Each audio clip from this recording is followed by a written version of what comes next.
그 세계에 제국을 이루었던 나라들이 있습니다. 그런 제국을 이루었던 나라들 중에 가장 좀 특이한 케이스다라고 하면은 로마를 들 것 같아요. 로마를 세계 제국 중에서 특이하다라고 하는 이유는 이 로마라는 나라가 원래는 도시였다는 거예요. 지금도 이태리라고 하는 나라에 로마라고 하는 도시잖아요. 그것처럼 옛날에도 7개 언덕 위에 세워진 그냥 작은 도시국가에 지나지 않았었는데 이 나라가 세계를 점령하는 일이 발생이 된 겁니다. 그래서 이거를 연구한 사람들이 굉장히 많았는데 그 연구 결과 대부분 이렇게 얘기를 해요. 전쟁에서 승리했기 때문이라고. 뻔한 얘기죠. 전쟁에서 이겼으니까 조금씩 땅을 차지하게 되는데 문제는 어떻게 전쟁에 이기게 되었냐 이거예요. 어떻게 했길래 저들은 저렇게 전쟁에서 수도 없이 이겨가지고 결국에는 제국을 이루었는가라고 할 때 대개가 두 가지를 듭니다. 첫째는 뭐냐면 군사들이 시민군이었다는 거예요. 그러니까 그냥 우리 집의 재산을 지키려고 칼 들고 나가는 거예요. 그래서 전쟁을 하면 내가 지면 우리 집이 어떻게 되는 거예요? 다 뺏기는 거예요. 그렇기 때문에 내 가족을 지키고 내 아내를 지키고 내 자식을 지키고 내 재산을 지키려면 가서 목숨 걸고 싸워야 그걸 지킬 수가 있고 저들을 먹여 살릴 수 있다라고 하는 그런 시민군 정신이 가득했다 이겁니다. 그러면 로마가 망할 때는 어떻게 됐겠어요? 당연히 시민군이 없어요. 전부 다 용병이 된단 말이에요. 전쟁에 안 나가려고 그러니까 시민들이 용병들을 외국에서 사와가지고 전쟁을 내보내니까 그 용병들은 지킬 가족이 있겠어요? 없겠어요? 없지. 지킬 재산도 없고 그냥 돈 준다 그러면 이쪽에 가서 붙고 저쪽에 가서 붙고 이렇게 하다가 결국에 그 용병들에 의해서 로마라는 나라가 이제 망하게 된다 이거예요. 첫 번째가 이제 시민군이고 두 번째가 이제 중요한데 오늘 이야기의 예가 될 텐데 두 번째는 뭐냐면 전쟁에 진 장수를 어떻게 했겠어요?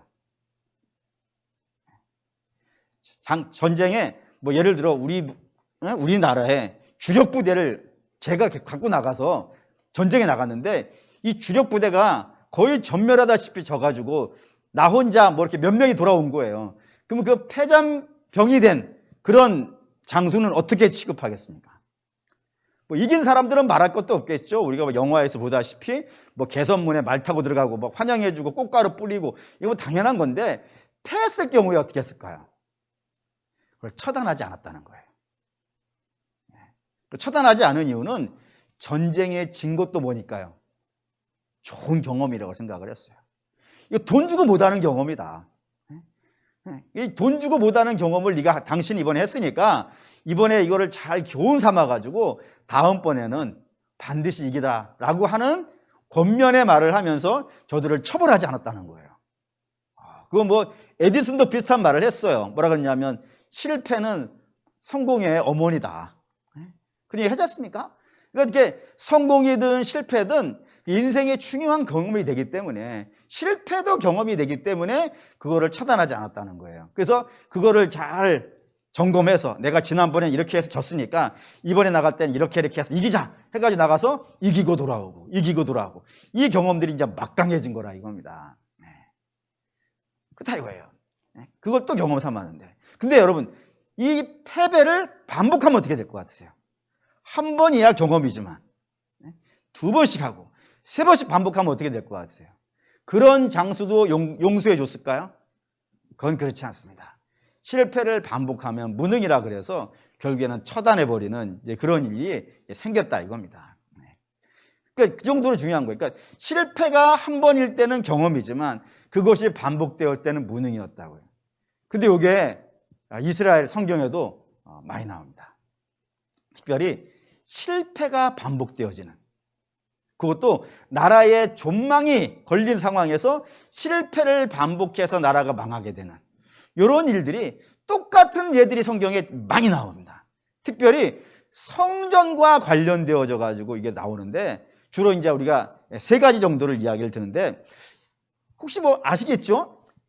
성막과 성전을 합쳐 가지고 이스라엘의 성전은 총 3번 지어집니다. 첫째는 모세의 성막입니다.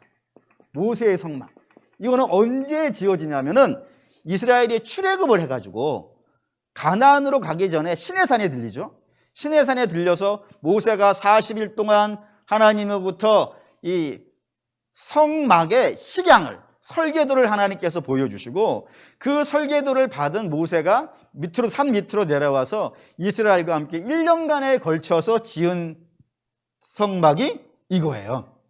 그래서 이 성막이 40년 광야 생활을 할 때 같이 다녔던 성막이고, 그리고 요단강을 건너갈 때요, 같이 건너갔던 성막이고, 그리고 여리고를 돌 때요, 같이 돌았던 성막이고, 돌면서 결국에는 여호수아 군대가 이 가나안 땅을 점령한 다음에 한 군데에 정착을 하게 돼요. 그 정착한 곳이 실로예요. 실로에 정착하고, 이 실로에서 여호수아가 이스라엘 12지파와 함께 제비를 뽑아요. 여기서 제비를 뽑아가지고 12지파를 나눠주고, 여호수아가 마지막 설교를 한 것도 이 실로예요. 여기에 모세의 장막이 있었어요. 두 번째는 제1성전이라고 하는 게 있습니다. 제1성전이라는 거 뭐 잘 아시죠? 누가 지은 거겠어요? 솔로몬이 지어서, 다윗이 어마어마한 재산을 남겨놓잖아요. 성전을 짓기 위해서. 그 성전을 지어서 돈을 냈고, 그 돈에다가 솔로몬이 자기 재산까지 합쳐가지고 인류 역사에서 가장 위대한 신전을 지었단 말입니다. 그게 제1성전이라고 불리고, 이 제1신전에 들어가서, 성전에 들어가서 히스기야가 사네립의 군대가 쳐들어왔을 때 랍사게의 편지가 있단 말이에요. 존말할 때 무릎 꿇어라 했을 때 이 히스기야가 그 랍사게가 보낸 편지를 가지고 들어가서, 제가 기도할 때 종종 이런 표현 쓰죠. 우리 하나님이 홀로 하나님 영광을 받으시옵소서. 뭐 이런 표현들 제가 쓰는데, 그 표현을 맨 처음 한 사람이 히스기야예요. 히스기야가 온 천하에 우리 여호와만이 홀로 하나님이신지를 알게 하여 주시옵소서. 이제는 훈련이 잘 돼서 아멘이 나오는구나. 그 기도를 했던 곳이 이 제1성전이고, 그리고 요시야가 성전의 벽을 막 정리하다가 법궤를, 하나님 말씀을 발견한 곳이 이 제1성전이에요. 그리고 세 번째, 제2성전. 제2성전이라고 불리는 것은 이스라엘이 바벨론 포로살이를 하다가 돌아옵니다. 돌아와가지고 수룹바벨의 인도하에 성전을 짓게 되어지는데, 그때 볼품없이 지었던 성전이 이제 수룹바벨 성전이에요. 근데 그 수룹바벨 성전이 헤롯 왕 때 증개축을 해요. 그러니까 헤롯 성전이라는 것은 헤롯이 지은 게 아니고 수룹바벨이 지어놨던 그 참 볼품없는 학구방 같은, 학구방이라 그러나? 모르겠어요. 단어가 생각이 안 나. 볼품없는 그런 신전을 가지고 그 위에 40년에 걸쳐가지고 중개축을 한 것이 제2성전이에요. 이 제2성전에 누가 들어가냐면 예수님이 들어가셨어요. 그리고 사도 바울이 잡혔던 성전. 이게 제2성전이에요. 그래서 총 3번이 있어요. 정확하게 말하면. 근데 이 3번이 무너질 때 다 똑같은 일이 있어요. 그러니까 똑같은 실수를 이스라엘이 어떻게 하고 있는 거예요? 반복하고 있는 거예요. 도대체 무슨 실수를 반복하고 있을까? 결론부터 말씀드린다면 신앙하고 삶하고 살아가는 생활하고 신앙하고 어떻게 될 것 같으세요? 분리가 되어져요. 그래서 신앙은 종교화돼 버려요. 점점점 종교화. 그리고 삶은요, 점점점 세속화. 이렇게 되어져 가는 것이 이 3번에 걸쳐서 똑같이 일어나요. 예를 들어 봅시다. 우선 실로에 머물렀던 이 모세의 성막이 있었을 때, 뭐 우리가 아시죠? 여호수아 있고 그 다음 책이 뭐예요? 사사기. 뭐 이건 뭐 다 아시는 거니까 입 다물고 계셔도 다 아는 걸 알아요. 사사기는 말할 것도 없지. 근데 사사기를 탁 넘어가면 그 다음에 룻기가 나오고, 그 룻기 다음에 나오는 책이 사무엘상이에요. 그 사무엘상에 맨 처음 이름을 등재한 사람이 나와요. 맨 처음 이름 나온 사람 엘가나예요. 엘가나가 혹시 누군지 아실까요? 사무엘의 아버지예요. 사무엘의 아버지. 이 사무엘의 아버지가 사는 데가 에브라임 지역이라고 그랬어요. 근데 에브라임 지역에 사니까 이 사람이 에브라임 지파 사람이라 생각하시면 안 돼요. 이 엘가나는 레위 지파예요. 그러니까 레위 지파는 한 군데에 머물러 사는 사람들이 아니고요. 이스라엘 12지파 사이에서 섞여 살면서 이스라엘 백성들로 하여금 그 자기 지역에 있는 백성들에게 하나님 앞으로 인도해 가는 역할을 하는 사람이 이 레위 지파란 말이에요. 그러니까 이스라엘 지파, 그러니까 에브라임 지파에 속해 있는 에브라임 지파가 살고 있는 곳에서 그들을 하나님 앞으로 인도해 가야 되는 제사장 사명을 갖춘 사람이 누구라고요? 엘가나예요. 그러니 이스라엘 에브라임 지파에 있는 사람들 중보다 이 엘가나는 어떤 삶을 살아야겠어요? 하나님께 데려가야 되니까. 하나님께 데려가야 되니까 거룩한 삶을 살아야겠죠? 뻔하죠? 제사장이니까. 근데 우리 알다시피 엘가나는 부인이 2명이 있는 거예요. 브닌나와 한나. 우리가 한나가 워낙 유명하고 멋있으니까 별 감동 없이 읽어버렸지만 실제의 내용은 엘가나는 부인이 2명이 있는 사람이에요. 쎄하지 않아요? 어떻게 제사장이 저렇게 하면서 하나님의 백성을 인도해 갈 수 있을까? 단지 이 사람이 사무엘의 아버지니까 대단해 보이면 안 돼요. 그러니까 사무엘이 개천에서 용난 사람인 거니까. 그러시기란 말입니다. 뿐만 아니라 이 시대의 대제사장이 누구죠? 엘리예요. 엘리. 근데 이 사람에게는 2명의 아들이 있어요. 홈니와 비느하스. 이 사람을 뭐라고 한번 찾아봅시다. 사무엘상 2장.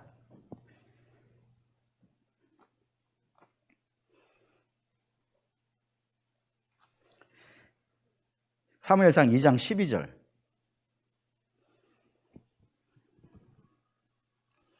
사무엘상 2장 12절. 예, 읽겠습니다. 엘리의 아들들은 행실이 나빠 여호와를 알지 못하더라. 예. 저들은 행실이 나쁘다 이거예요. 하나님을 알지 못한다 이거예요. 그런 사람이 대제사장 가문에 있어요.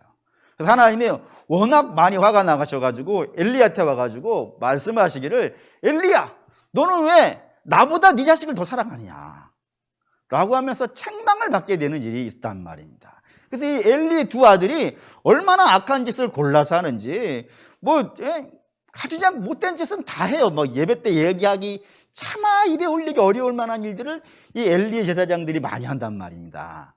그러면 왜 이들이 이렇게 이랬을까요?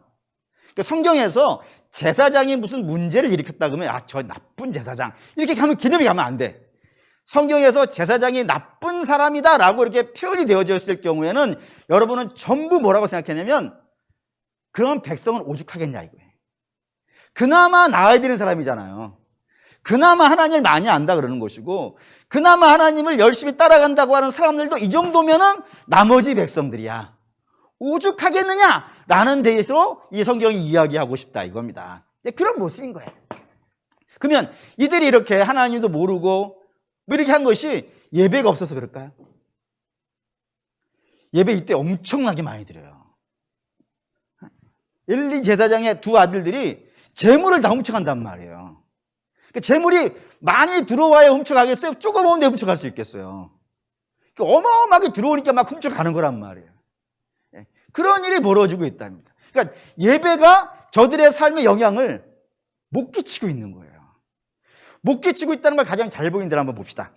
사무엘상 4장. 사무엘상 4장에 아주 유명한 이야기가 하나가 있어요. 4장 3절 읽겠습니다. 백성이 진영으로 돌아오매 이스라엘 장로들이 이르되 여호와께서 어찌하여 우리에게 이런 블레셋 사람들 앞에서 패하게 하셨는고 여호와의 언약궤를 실로에서 우리에게로 가져다가 우리 중에 있게 하여 그것으로 우리를 우리 원수들의 손에서 구원하게 하자라고. 전쟁에 나가는데 계속 지는 거예요. 도대체 왜 지는지 모르겠어. 근데 가만히 생각해 보니까 법궤를 안 갖고 왔네. 여러분 법궤는 부족이 아닙니다.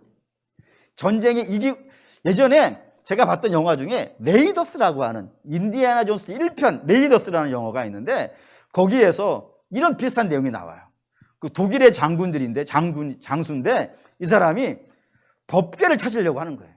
이 법궤를 찾으면 어떤 일이 벌어지냐면 전능자의 힘이 내게 온다 이거예요. 그래가지고 그 법궤를 찾기 위해서 하여튼 별짓을 다 하는 것이 이제 그 영화에 나오는데 그런 개념인 거예요 지금. 그러니까 법궤를 가지고 오면은 이기는 거예요. 여러분, 법궤는 전쟁에 이기는 용도로 제작된 게 아닙니다. 원래 법궤가 원래 제작된 가장 중요한 이유는 이스라엘이 죄인이라는 사실을 증명하기 위한 것이었고, 두 번째는 이제 이스라엘은 죄인이니까 자기 마음대로 살아가면 되겠어요, 안 되겠어요? 죄인이 자기 마음대로 살아가면 망하는 길밖에 없지 않겠어요? 그러니 법궤는 자기를 부인하고 이제는 누구를 따라가겠다고요? 내게 말씀하신 하나님, 그 하나님의 말씀을 따라가겠다라고 하는 결단과 의지의 산물이지, 그것을 갖고 왔다고 해가지고 전쟁이 이기고 전쟁에 지는 그런 수호신의 역할을 하는 게 아니란 말이에요. 당시 이스라엘의 엘리 제사장이 나라를 다스리고 있었던 때 이스라엘의 영적인 수준이라는 것은 그저 신앙이라는 게 뭐예요? 그들의 삶에 영향을 주는 것이 아니고 단지 자기 욕심을 이루려고 하는 수단과 도구로 사용되어지고 있는 시대였단 말입니다. 하나님 이 꼴을 보시겠냔 말이에요. 하나님 당신이, 우리가 항상 하나님 뭐라 그러냐면 하나님은 말씀하시는 분이라 그래요. 하나님 자꾸 왜 말씀하시는 분이라 그럴까요? 그분은 우리의 삶에 간섭하고 싶으시다니까요. 우리의 삶을 제대로 이끌어가고 싶은 거예요. 푸른 풀밭과 실만한 물가로 인도해 가기 위해서는 목자가 양들에게 자꾸 말을 해줘야 돼요. 나를 따라오라고. 너는 나를 따라오라고. 그래서 그 말씀을 듣고 따라가야 되는 것이 복이 있는 것인데, 이스라엘은, 이 엘리 시대 때 이스라엘은 하나님 말씀하셔도 그걸 들으려고 하지 않는 거예요. 들으려고 하지 않다가 어떤 자기 목적이 있으면 가서 뭐 하는 거예요? 예배하고 법궤 가져와서 전쟁 이기려고 하고, 이 정도 용도 외에는 신앙이라는 게 전혀 그들의 삶에 영향을 끼치지 못하는 겁니다. 하나님 어떻게 하시는 거예요? 법궤는 불에서 줘버리는 거예요. 그리고 이 실로의 모세의 성막, 모세가 지은 거예요. 이게 지금 있었다면 얼마나 대단할까? 이 모세의 성막이 이때 불타요. 그래서 없어져 버려요. 용납이 안 되는 거예요, 하나님. 그런 일이 제일 모세의 성막의 이야기에 끼워져 있는 내용이 된다 이겁니다. 그 다음에 제1성전입니다. 제1성전. 제1성전이 이제 오늘 저와 여러분이 본 이 예레미야 7장에 나오는 성전이 제1성전인데, 이스라엘이 그래도 좀 나았던 시대가 언제냐면 히스기야 왕 때였습니다.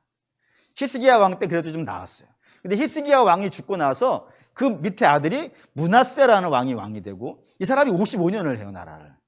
그러니까 남북 이스라엘 합쳐가지고 제일 오래 나라를 해먹은 사람이 이 므낫세예요. 근데 이런 사람이 좀 훌륭한 왕이었으면 얼마나 좋을까? 근데 므낫세가 이스라엘 역사에서 제일 나쁜 왕이에요.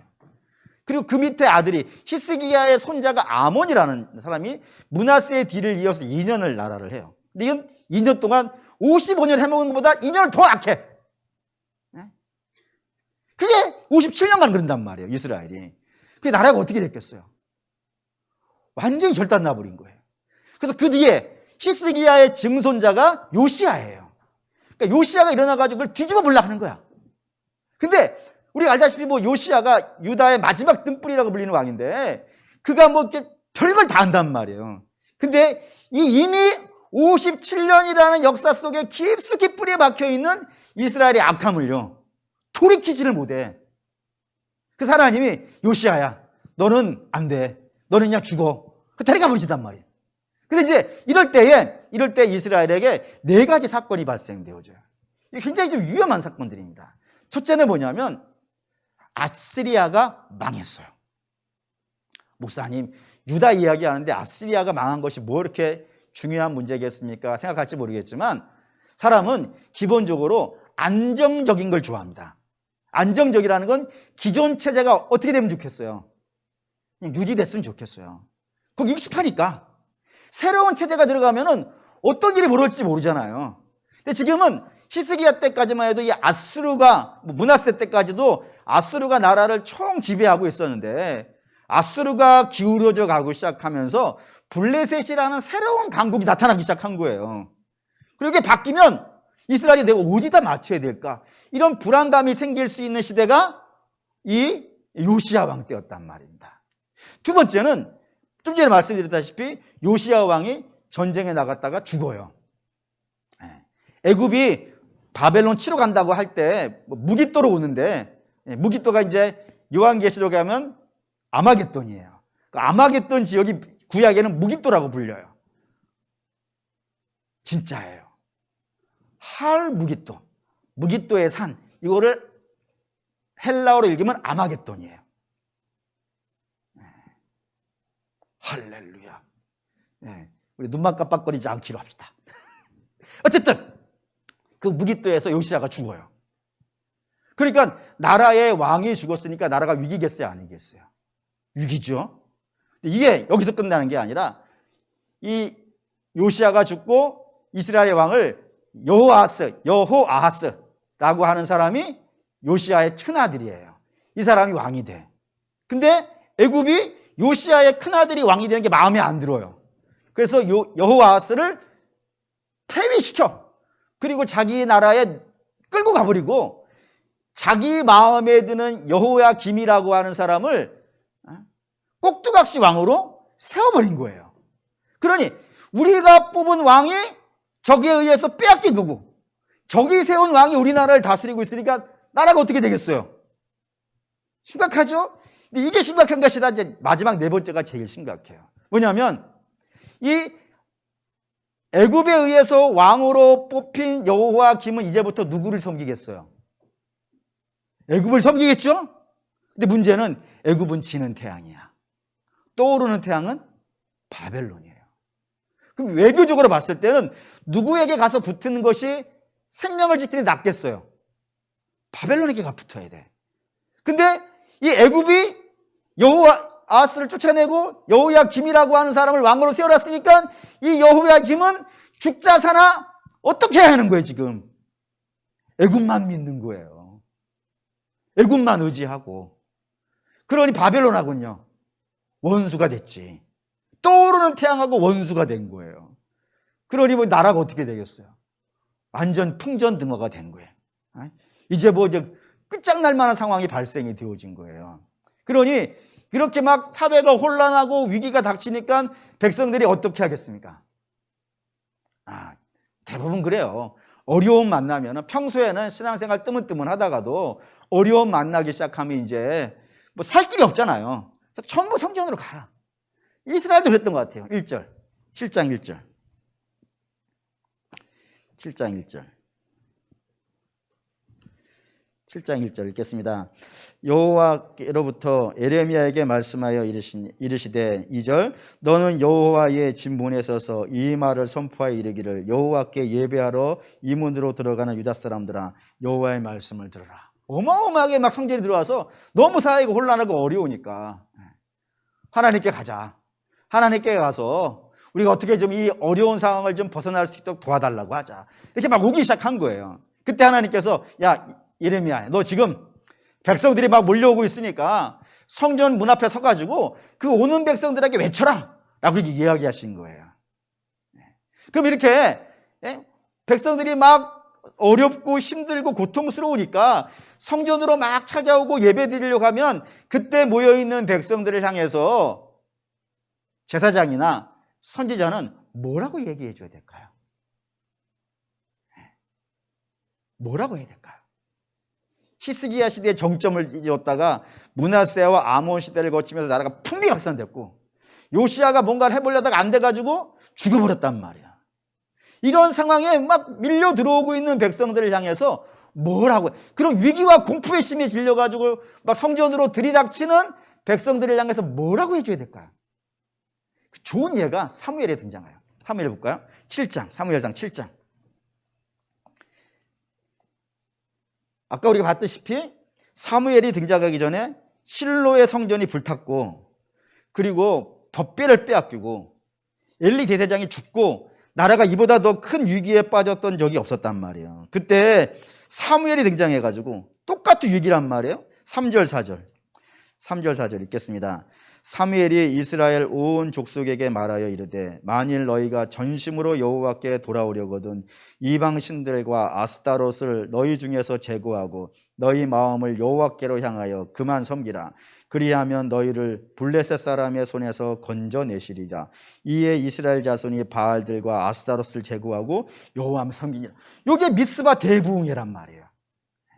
그러니까 이스라엘이 지금 모세의 성막이 사라졌던 그 시대가 이스라엘 역사에서 어마어마하게 위기였단 말입니다. 실제로 있죠. 모세의 성막 없어졌죠. 법궤 없어졌죠. 그리고 엘리 제사장 죽었죠. 그래서 오죽하면 홈리의 부인이 죽으면서 아이를 하나 낳는데 그 아이의 이름을 이가봇이라고 지어요. 여호와의 영광이 우리에게서 떠났다. 얼마나 심각한 위기인지 아시겠죠. 그때 사무엘이 백성들을 모아놓고 야, 우리가 왜 지금 이런 위기를 만났느냐. 이거는 우리가 하나님을 제대로 섬긴 것이 아니라 바알을 따라갔고 아스타롯을 따라가서 이방 신들을 열심히 섬겼기 때문에 이런 일이 발생된 거다. 그러니 우리가 하나님께 돌아오려거든 그거 다 버리자. 하나님이 싫어하는 거 다 버리자. 그리고 이제 우리 하나님만 섬기자 라고 했더니 백성들이 어떻게 했다고요? 그렇게 했다고. 그러고 있을 때에 이 블레셋이 쳐들어온 거예요. 그래서 하나님이 막 이스라엘이 그 미스바가 협곡이에요, 협곡. 들어가면 나오는 길이 하나밖에 없어요. 그리고 위쪽으로 협곡이기 때문에 위에 뭐 이렇게 있겠죠? 그래서 앞에 맞고 위에서 활 쏘고 돌 던지면 싹 죽어버리는 것이 미스바예요. 거기서 이스라엘이 블레셋을 이겨요. 남들은 다 죽는다고 했던 그 자리에서 이스라엘이 블레셋을 이기고 거기에다가 탑을 하나 딱 세우니 그 탑이 뭐였다고요? 에베네셀이었다 이거예요. 그런 역사가 있단 말입니다. 그러니 지금 막 나라가 지금 제대로 신앙생활을 못 해가지고 신앙과 얼마나 불리는지 보시죠. 7장. 7장. 5절. 5절 6절 한번 읽을까요? 5절 6절 읽겠습니다. 너희가 만일 길과 행위를 참으로 바르게 하여 이웃 사이에 정의를 행하며 이방인과 고아와 과부를 압제하지 아니하며 무죄한 자의 피를 이곳에서 흘리지 아니하며 다른 신들을 뒤를 따라 화를 자초하지 아니하면, 지금 이게 뭔 얘기하냐면은 지금 이스라엘 사회가 이웃과 이웃 사이에 정의가 없단 말이에요. 그러니까 정의 세우라 라고 예레미야가 얘기하고 있는 것이고, 그리고 6절에 이방인과 고아와 과부, 이거 하나님이 굉장히 애지중지하는 사람들이에요. 뭐 하나님밖에 도와줄 자가 없으니까 이런 데를 하나님께서 굉장히 불쌍히 여기시는데 그들에게 압제를 가하지 말라. 압제를 가하고 있는 거란 말이에요. 뿐만 아니라 무죄한 자의 피를 성전에서 흘리지 말라 그랬는데 그걸 흘리고 있고, 다른 신들을 섬기고 있는 일이 비일비재하단 말입니다. 좀 더 가볼까요? 9절 10절 읽을게요. 너희가 도둑질하며 살인하며 간음하며 거짓 맹세하며 바알에게 분향하며 너희가 알지 못하는 다른 신들을 따르면서 내 이름으로 일컬음을 받는 이 집에 들어와서 내 앞에 서서 말하기를 우리가 구원을 얻었다 하나이다 하느냐. 이는 모두 가증한 일이 행하려 함이라. 계명이라고 하는 계명을 다 어기고 있는 거예요. 계명이라고 하는 계명은 다 어기면서 뭐는 하고 있는 거예요? 성전에 와서 예배만 하고 있는 거예요. 그러니까 예배는 안 하는 건 아니에요. 이스라엘 역사에서 예배가 없었던 적이 없어요. 근데 오히려 세상의 죄가 창궐하고 있을 때 이스라엘의 삶이 하나님에게서 멀어지면 멀어질수록 종교는 어떻게 되냐면 화려해지는 거예요. 마치 이런 느낌이에요. 세상에서는 죄를 몽창 짓고 교회 와가지고 한번 하나님께 용서받고 나가는 이런 그림이 되어 있는 거예요, 지금 이스라엘이. 하나님이 너무너무 화가 나신 거예요. 아니, 예배를 드렸으면 그 예배에서 받은 은혜가 어디를 흘러가야 되는 거예요? 집으로 올라가야지. 그렇지 않습니까? 교회에서는 할렐루야, 집에 가서는 놀렐루야. 내 자리에 열심히. 그렇잖아요. 예배에서 은혜 받습니다.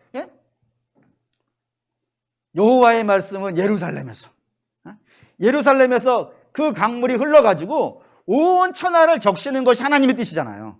물이 바다를 덮음같이 온 천하가 여호와를 아는 지식으로 충만해지기를 원하는 것. 그게 어떻게 충만해지는 거예요? 성전에서부터 물이 흘러나와야 된단 말이에요.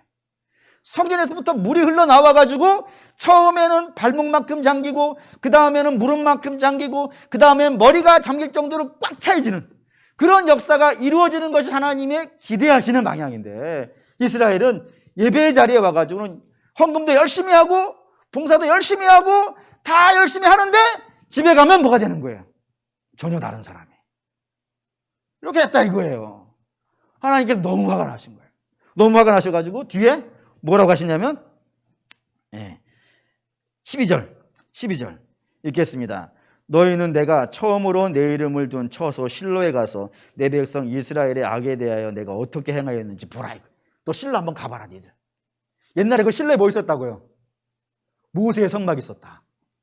솔로몬의 성막은 어쩌면은 건물은 화려했을지 모르지만 가치면에서 본다면은 모세만 할까? 대단한 거예요. 근데 그런 모세의 성막도 하나님께서 어떻게 하셨다고요? 다 불태워버렸다 이거예요. 가서 봐라. 내가 어떻게 하는지. 신앙과 삶이 분리되어져 있는 자에게 내가 어떻게 하는지 가서 실로에 항상 보고 와봐. 내가 가만두냐?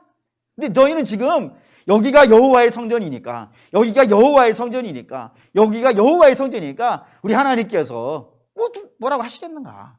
성전이 있는데, 우리 예배를 받는데 뭔 일이 있겠는가? 라고 하면서 거짓 평화를 맺혔다 이거예요.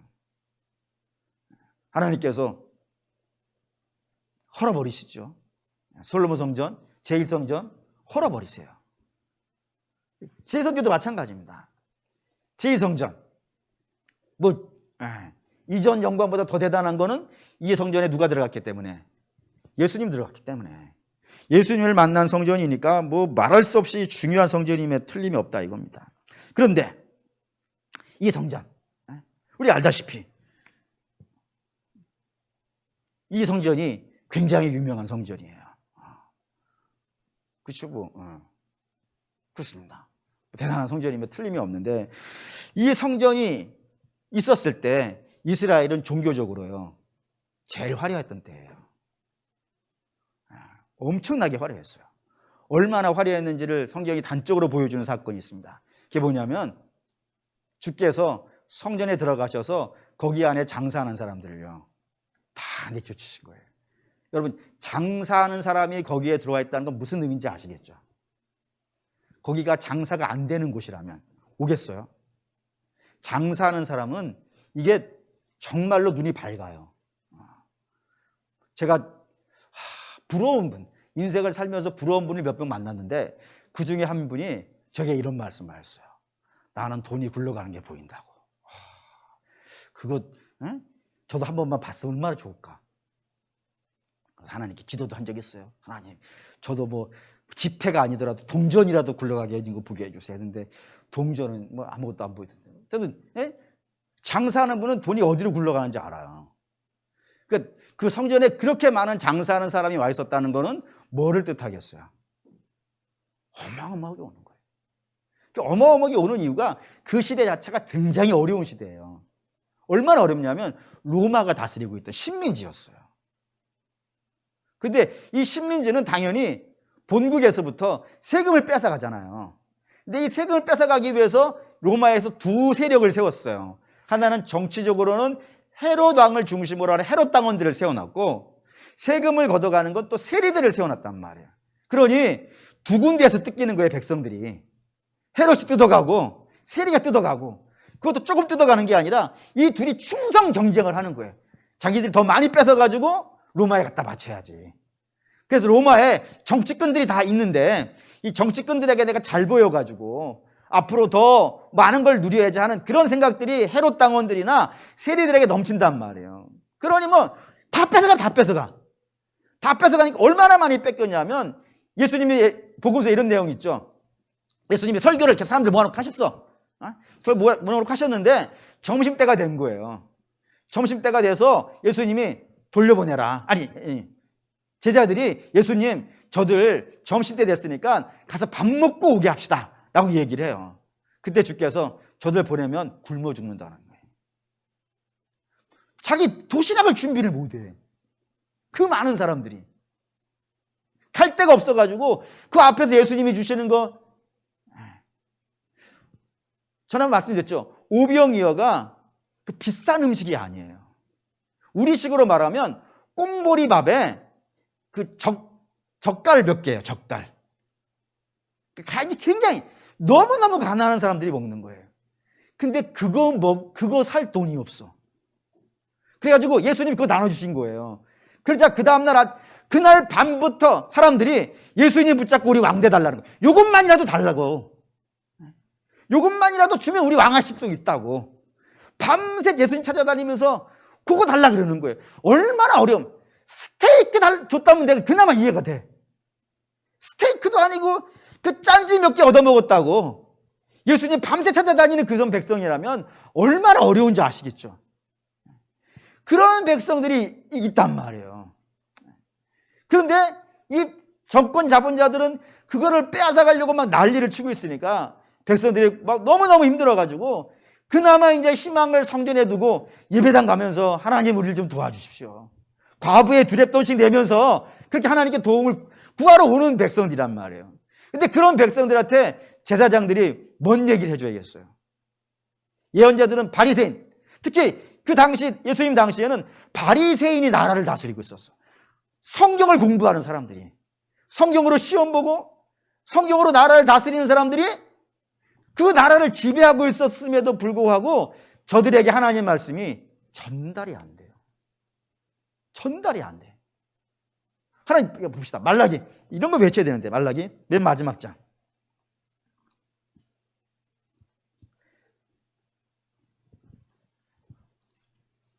말라기 4장. 말라기 4장 6절. 이게 구약의 마지막 메시지거든요. 요 메시지가 있고 나서 400년 동안 하나님이 예언자를 안 보내세요. 그 마지막 메시지가 6절입니다. 읽을게요. 그가 아버지의 마음을 자녀에게로 돌이키게 하고 자녀들의 마음을 그들의 아버지에게로 돌이키게 하리라. 돌이키지 아니하면 두렵건대 내가 와서 저주로 그 땅을 칠까 하노라. 하나님에게 마음을 돌이키라고. 백성들에게 계속 예언자들이나 선지자들과 제사장들이 해야 되는 말은 너희의 마음을 다른 데 두지 말고 오직 어디다 두라고요? 하나님께로 돌려야 돼. 이런 메시지를 계속 전달해 줘야 되는 거예요. 그래서 실제로 그런 메시지를 전한 사람이 세례요한이에요. 세례요한이 와서 주님 오시는 길을 예배하기 위해 백성들에게 회개를 선포하고 하나님께로 돌아오라고 외치는데, 이런 사람들이 이 예수님 당시에 어떤 대접을 받느냐는 말이에요. 사람들이 미워해. 미워해서 결국에는 세례요한을 어떻게 합니까? 죽여버리는 거예요. 그 반면에 누가 대접받냐면은 세리 같은 자들, 세리 아니죠, 바리새인 같은 자들. 이건 사실 바리새인이라는 사람이 백성들을 가르쳐야 되는데 백성을 가르칠 생각이 별로 없어요. 그냥 자기 자랑해. 나 하나님, 바리새인의 기도 아시죠? 하나님 저 토색하지 않았고 11조 잘 냈고 저 세리보다 나은 사람이에요. 자기 자랑하는 데 바쁘지. 백성들을 하나님께로 마음을 돌이킬 생각이 별로 없어요. 오히려 예수님이 오셔가지고 백성들의 마음을 하나님께로 막 돌이키고 있으니까 가서 시비 걸고, 너 왜 안식일날 고쳤냐? 누가 고치라고 했냐? 너 왜 예수에게 가서 도와달라고 했냐? 이런 식으로 시비나 걸고, 그런 모습으로 이 예수님 당시의 모습이 그렇다 이거예요. 그러니까 성전에 가면은 제사는 화려해. 근데 백성들은요, 하나님하고 멀어. 그래서 예수님이 무화과 나무를 저주하시잖아요. 그게 뭐냐? 그 무화과 나무가 바로 이스라엘을 상징하는 모습이에요. 잎사귀는 많아. 종교적으로 너무너무 화려해. 성경을 공부하지 아니하면 나라의 공무원이 안 되는 시대니까. 얼마나 화려하겠어요, 신앙적으로는. 근데 그 신앙이 삶하고는요, 아무것도 연결이 안 되는 거예요. 그래서 하나님이 오히려 이것만 해. 그거 보시죠. 누가복음 21장 5절.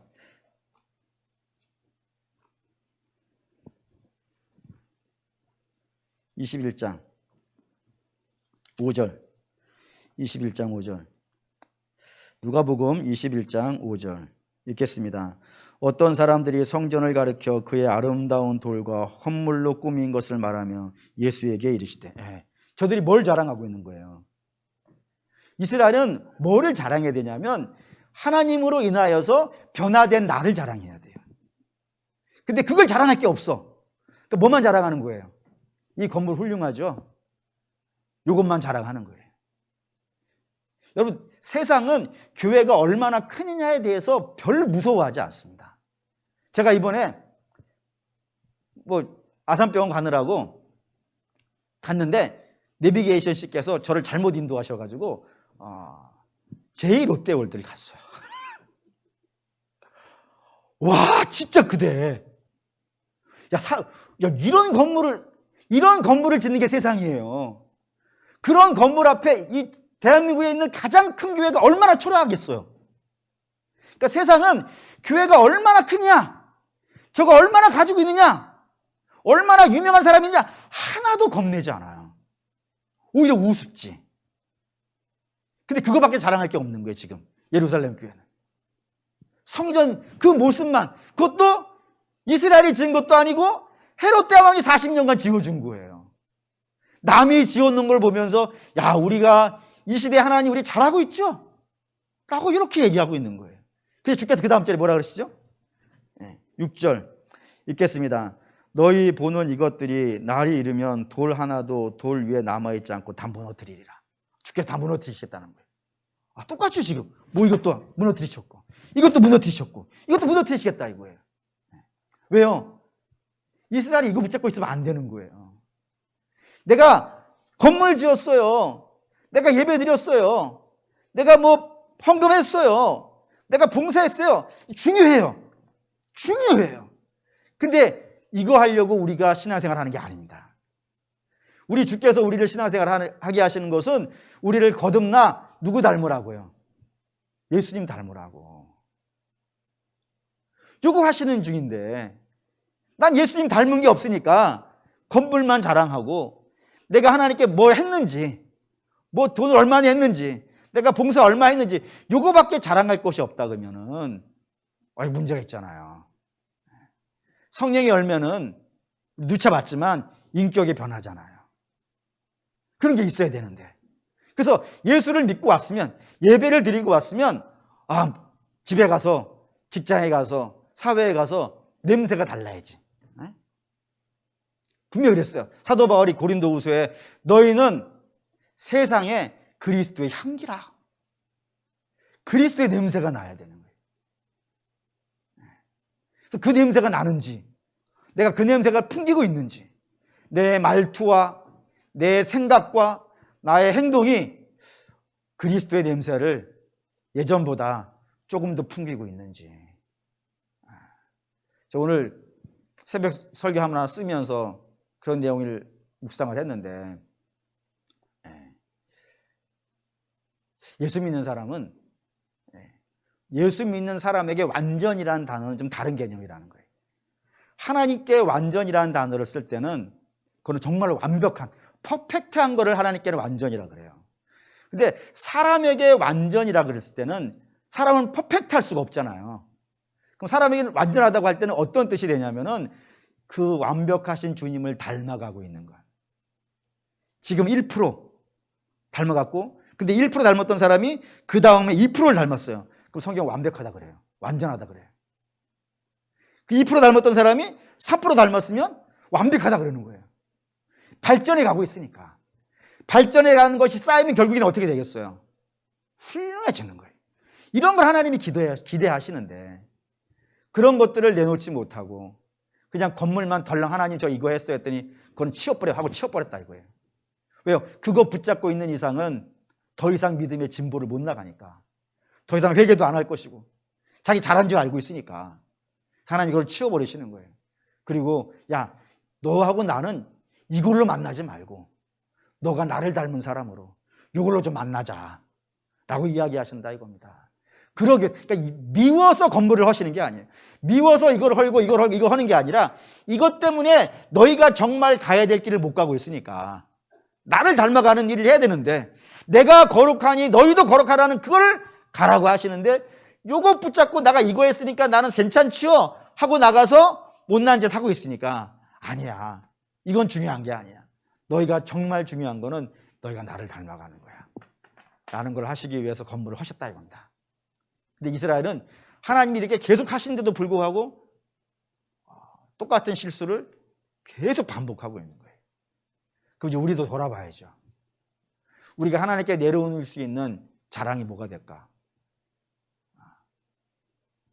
바라고 원하는데 저와 여러분들은 매년, 매달, 매일 조금이라도 좋습니다. 조금이라도 주님을 조금만 더 닮아가고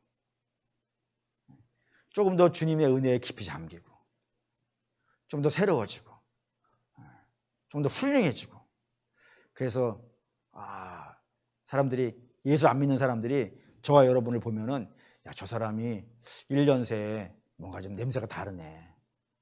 이런 이야기 듣는 것이 우리의 신앙의 중요한 목표가 되지 않겠는가 라는 생각이 들어갑니다. 그런 저와 여러분이 되신다면 하나님이 너무 좋아하시지 않겠습니까? 하나님이 저는 뭐 이런 소망이 있어요. 욥기에 보면 하나님이 욥을 굉장히 자랑하시죠. 누구 앞에서? 사단 앞에서. 사단아, 너 응원천하지 다니면서 욥 같은 사람 본 일이냐? 욥이 하나님께 대단한 걸 내놓아서가 아니잖아요.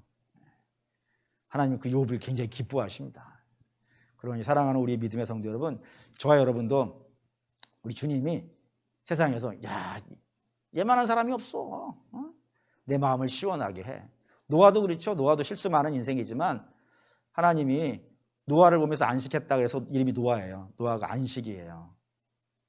하나님 말씀에 순종하면서 조금씩 닮아가는, 완벽하진 않지만 주님을 닮아가는 걸 보면서 하나님의 안식을 누린다 이겁니다. 그러니까 저와 여러분도 그렇게 하나님께 안식이 되어질 수 있는 그런 인생, 그런 삶, 그런 사람, 그런 성도, 그런 하나님의 자녀 되실 수 있기를 주의 이름으로 축원합니다. 결단하시겠습니다.